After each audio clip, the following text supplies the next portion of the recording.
Hello बच्चों, कैसे हैं आप सब। आई होप आप सब अच्छे होंगे। चलिए आज हम पढ़ेंगे दीवानों की हस्ती, जिसे लिखा है भगवती चरण वर्मा जी ने। दीवानों की हस्ती कविता में कवि भगवती चरण वर्मा जी ने एक मस्त मौला और बेफिक्र व्यक्ति के स्वभाव को दर्शाया है।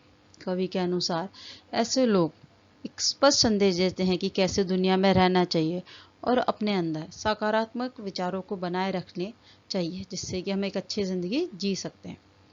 सुख और दुख जीवन रूपी सिक्के के दो पहलू हैं, इसलिए कभी भी उनसे घबराना नहीं चाहिए। सुख और दुख को एक समान भाव से देखते हुए जीवन में लगातार आगे बढ़ते रहना चाहिए। लोगों से उनकी कुछ अच्छी बातें सीखनी चाहिए और दूसरे लोगों को जो हमारे अंदर अच्छी बातें वो भी उन्हें सिखानी चाहिए। कवि अपने बेफिक्र स्वभाव के कारण एक स्थान पर कभी भी टिक कर नहीं रहते, इसलिए वह एक जगह से दूसरी जगह आते जाते रहते हैं। पर कवि जहाँ भी जाते हैं वहाँ के लोगों का सुख दुख बांटकर माहौल को बहुत ही खुशनुमा बना देते हैं। इसलिए वो सुख और दुख दोनों को एक समान रूप से स्वीकारते हैं। यही वजह है कि कवि हमेशा खुश रहते हैं। कवि चलते चलते भी लोगों से कुछ अच्छी बातें सीखते हैं और कुछ अच्छी बातें उनको सिखाते भी हैं। इसलिए वो कहते हैं कि सुख और दुख में घबराए बिना वो जीवन में हमेशा आगे बढ़ते रहते हैं। कवि के अनुसार उनके लिए संसार में कोई भी अपना पराया नहीं है। वे अपने जीवन के रास्ते पर चलकर खुश रहते हैं और सदा अपने रास्ते पर ही चलते रहने के लिए प्रेरित करते हैं। चलिए अब शुरू करते हैं कविता। हम दीवानों की क्या हस्ती है, आज यहाँ कल वहाँ चले, मस्ती का आलम साथ चला, हम धूल उड़ाते जहाँ चले। अब इन पंक्तियों में कवि अपने आप को एक मनमौजी मानते हुए कवि कहते हैं कि दीवानों की कोई हस्ती और उनका कोई एक ठिकाना नहीं होता है, अर्थात वो कभी भी एक जगह टिक कर नहीं बैठ सकते। साथ ही उनके जीवन में केवल आनंद ही सब कुछ होता है। उनकी इन मस्ती और खुशी के आगे गम टिक नहीं पाता, अर्थात दीवाने अपनी जिंदगी की सभी कठिनाइयों को भूलकर धूल में उड़ा देते हैं। उनकी सकारात्मक ऊर्जा के कारण दुख भी उनसे कोसों दूर रहता है। इसलिए कवि कहते हैं कि हमें मनमौजी और बेफिक्र होना चाहिए। आए बनकर उल्लास अभी, आंसू बनकर बह चले अभी, सब कहते ही रह गए अरे, तुम कैसे आए कहाँ चले। इन पंक्तियों में कवि कहते हैं कि दीवाना मस्त मौला लोग जहाँ भी जाते हैं वो वहाँ एक नया जोश भर देते हैं, यानी वो इतनी सकारात्मक ऊर्जा वहाँ पर पैदा कर देते हैं, अर्थात वहाँ का माहौल इतना खुशियों से भर देते हैं कि जब वो उस जगह से जाने लगते हैं तो वहाँ के लोग काफ़ी दुखी हो जाते हैं। ऐसे लोगों के साथ रहने पर समय कैसे निकल जाता है ये तो उनको पता ही नहीं चलता। पर ऐसे लोग जब चले जाते हैं तो दूसरे लोग मन में यही अफसोस करते रहते हैं कि पता नहीं क्या हुआ कि वो क्यों चले गए। इसलिए वो कहते हैं कि कभी कब आए और कब चले गए ये पता ही नहीं चलता है। इस प्रकार कवि कह रहे हैं कि एक जगह टिक कर नहीं रह सकते, क्योंकि एक जगह रहना उनके स्वभाव में है ही नहीं। उन्हें तो घूमते रहना ही पसंद है, इसलिए वो अक्सर अलग अलग आते जाते रहते हैं। किस और चले ये मत पूछो, चलना है बस इसलिए चले, जग से उनका कुछ लिए चले, जग को अपना कुछ दिए चले। इन पंक्तियों के अनुसार कवि का स्वभाव घूमते रहने का है।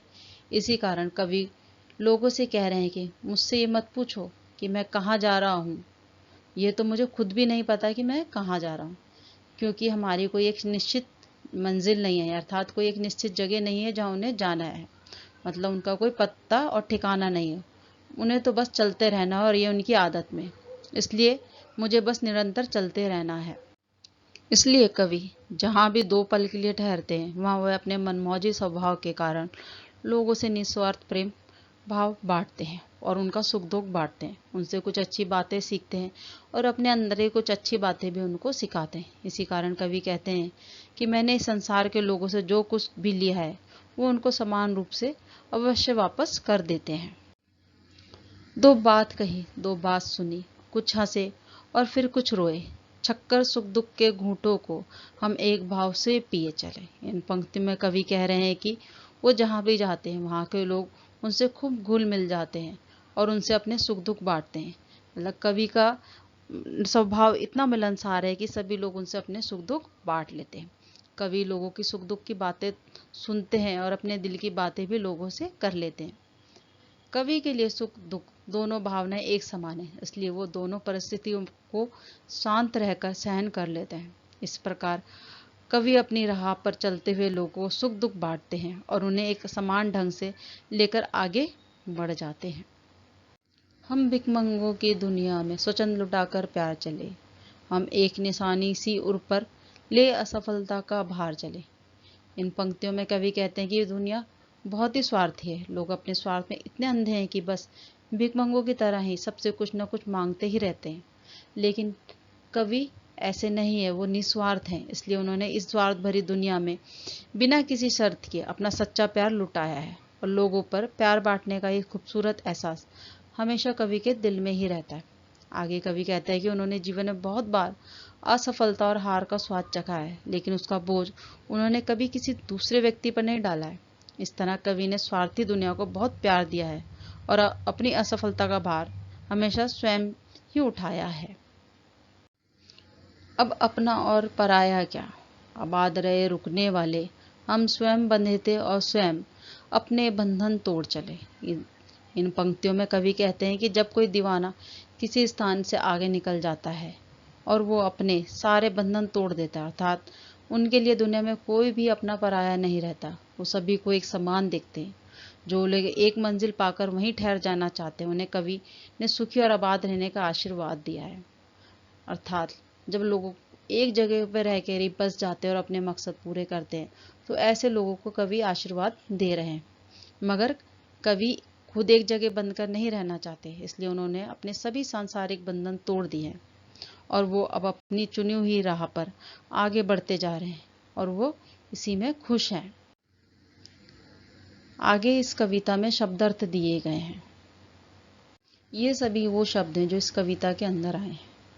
अगर आप इन शब्दों को याद कर लेंगे तो आपको कविता समझने में आसानी होगी। धन्यवाद। अगर आपको ये वीडियो पसंद आया हो तो प्लीज़ लाइक, सब्सक्राइब, शेयर और कमेंट्स ज़रूर करें।